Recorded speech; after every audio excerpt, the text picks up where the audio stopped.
नमस्कार, मी सारंग काका. आज एक पकड आणि एक ब्रेक उजव्या बाजूचा. तर ह्यामध्ये एक मजेशीर बात काय आहे, उजव्या बाजूचा ब्रेक केल्यानंतर होणारी हाताची स्थिती ही एक मधल्या बोटाची पकड तयार होते.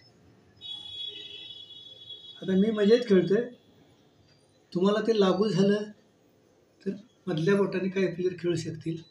ब्रेक मात्रला अभ्यास करावा लागेल, परफेक्शन आहे. आता उजव्या बाजूचा ब्रेक म्हणजे ब्रेकची इकडची कॉईन इथं लागली असते. आता ब्रेक मांडत नाही, पण हा इथं आपण ब्रेक आणतोय. करायचं काय, काही नाही करायचं. ह्या गोलवर जायचं थोडंसं प्लसमध्ये, ह्या दोन्हीचा सेंटर प्लसमध्ये, अनामिका खाली आणि ही मधलं बोट तर्जनी, तिन्ही बोट, अंगठा सोडलेला हे सोडला, अशा प्रकारे प्लेसड स्ट्रायकर करायचा. हा हे धरायचा, मारताना सगळी बोटं सोडायची, मधलं बोट मॅक्झिमम आडवं करायचं आणि मारायचं. हे मधलं बोट आडवं, त्याला सपोर्टेड सगळी बोटं आडवं, म्हणजे कंप्लीट असणं.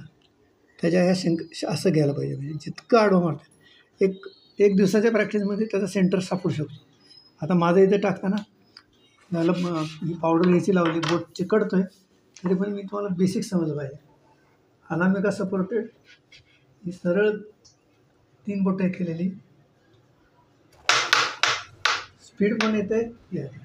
थोडासा इथून आला, स्पीड मिळवण्यासाठी दुसरं उजव्या बाजूला भयंकर साधन असं मला तरी सापडलं नाही. आलं इथं, प्रयत्न करूया. सिंगल बोट असल्यामुळे स्पीड ताकद किती वाटते, स्ट्रायकर तुमचा कसा आहे हे आधी 2 बोटांनी नेली, नेम लावला, थोडासा 3 बोटाच्या अंदाजाने आणि केली मारला, म्हणजे त्याचा फोर्समध्ये त्या डायरेक्शनला परफेक्ट ब्रेक होईल. आता ठीक आहे, इथं आपण करताना काय केलं, ही 3 बोट अशी ठेवली आणि ही मागं आणलं.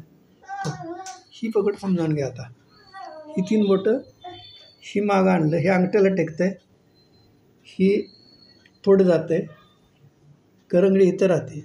एक समजून घ्या, गडबड नाही. हे असं, हे मारताना ब्रेकला असं केलं होतं, म्हणजे हा अंगठ्याला मधलं बोट चिमटलं,